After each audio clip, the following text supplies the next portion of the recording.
Are you enjoying your new shirt, sir? I am. It's got I'm guile on glad. it.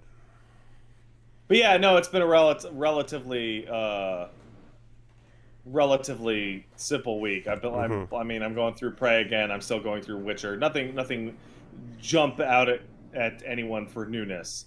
The most interesting thing was, of course, the fact that I haven't watched any movies in my life. Apparently, Ah, in fact, all the movies I could tell you I watched, none of you have ever heard of. well, okay.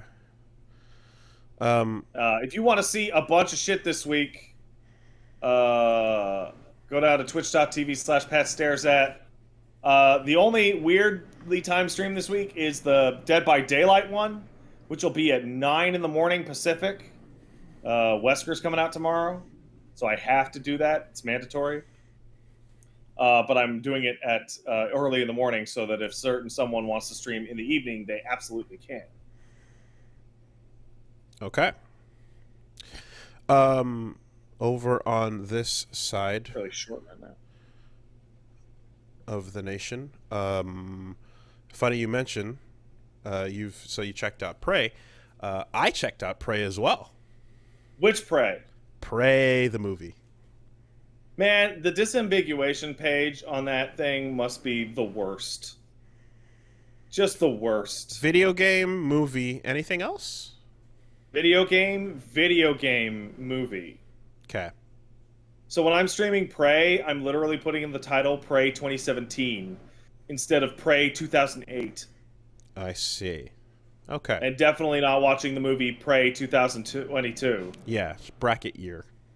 Um, it's awesome. It's really good. I like it a lot. Uh, Very very simple and solid in that it's a Predator franchise movie, and you get what you're hoping for, and it also does a really good job of because like I watched it with Punch Bomb and kind of just did a summary of Predator 1 and 2 and like a 3 minutes type of thing just to catch up, because it's like, here's what it is: there's a monster, comes from space, and there's rules. Once you learn the rules, you can kind of deal with or whatever, but for the most part, um, it's just a big old tech monster that's coming to haunt you. It's coming to hunt you if you're strong and whatever. So yeah, the uh, so Prey is very like it's definitely, because it's so much about like, it's simple, and like you're just watching scene to scene of like how the action's going down, and like it's not going to spend too much time on scenario and setup and such. It just kind of like establishes things and then kind of moves into it. It's one of these things where it's like, less I say the better, which unfortunately is kind of becoming the case in common with a lot of these movies. And if you do get a chance to see it, it'd be fun to talk about. But it's really fun in like going into it. Whether if you don't know anything about Predator, you can learn the rules as you watch it, and if you do, you can kind of be like, there's that thing, and yeah, okay, cool, knowing about the Achua race and stuff, you can kind of look at it and go like, okay, so have you seen the trailer for this, for example?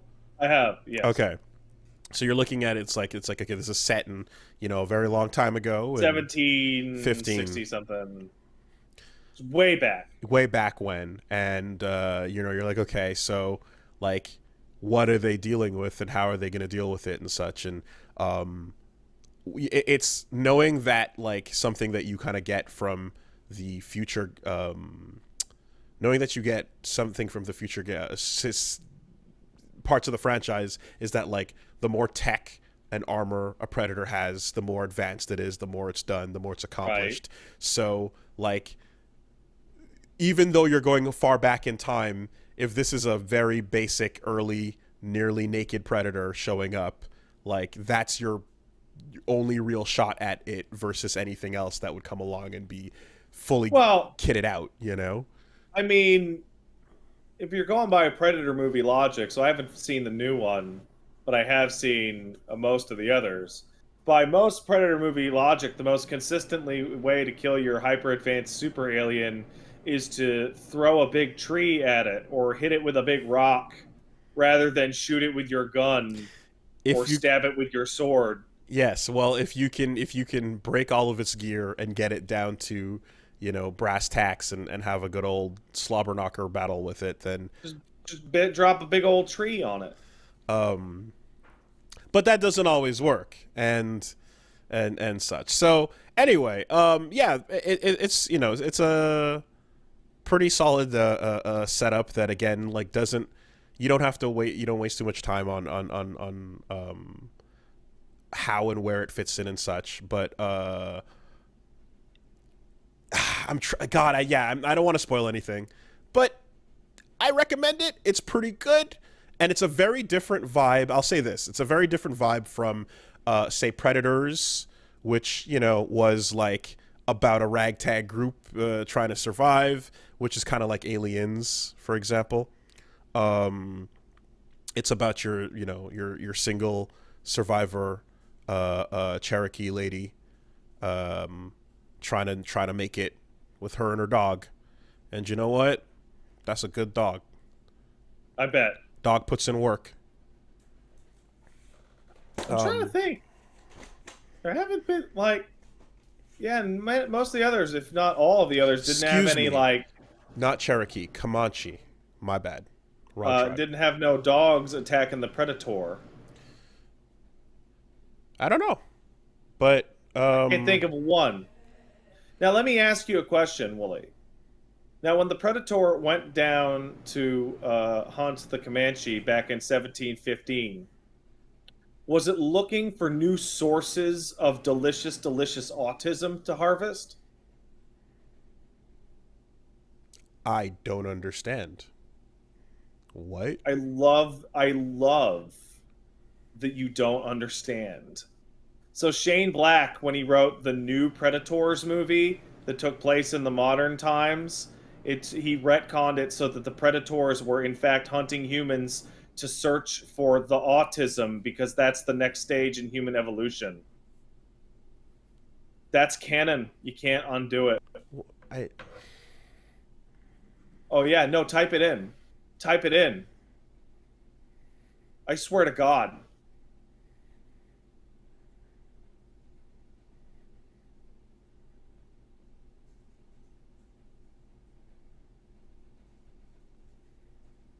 Yeah.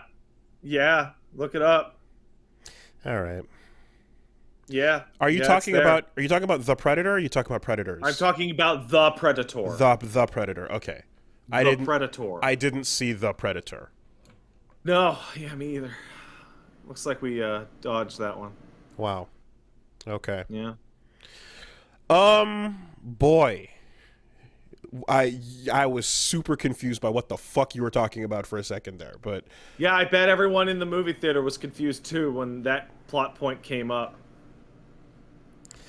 well, in any case, this was a good one. So that doesn't come up? Doesn't in occur Prey? here. Doesn't occur here. Oh, good. Um, Good. and there's a whole lot of there's one scene that that bugs me that is similar to kind of what bugged me in WandaVision. And it's just there's one moment of your protagonist taking out like a room full of people, and you're just like, come on, like that's a very difficult feat to pull off. And if you do pull it off, I want to believe in you. I really do. So like, give me like absolute ridiculous exhaustion and limping, and like just like, which is why I love Vagabond, because when like wild shit like that happens, like you take out a whole lot of people in a row, you're almost fucking dead because of it, like out of breath. So that when you say that, it makes me think of True Detective season 1 and Tom Yong-gung, where in the big long shot action scenes, the main character is visibly exhausted and like screwing up the acting portion of the fight because they're so tired. Old boy, absolutely. Like, I want to believe in what you're showing when the main character is taking out a bunch of people, but just I need to see them fucked up as a result of it. You're not that good for that much when full, like, it's just, come on, you know? Like, it needs to weigh its toll on you after a I certain mean, point. you did a boxing training for a while, and I did a little bit of combat sports in high school, and everyone who's done anything that or pro sports or anything is like, wow, 3 minutes is a long time. Three Yeah, minutes is a man. long time. A little exhibition of a couple rounds is more than enough to end you, much less going the distance in like fucking 10 or 12. So you can't I just every time I see a moment like that and I'm like, okay, who's this character? How dangerous are they? You know, are you just the supreme badass that, you know, are you Tony Jaa or are you old man getting out of a box and at the bottom of a building, you know?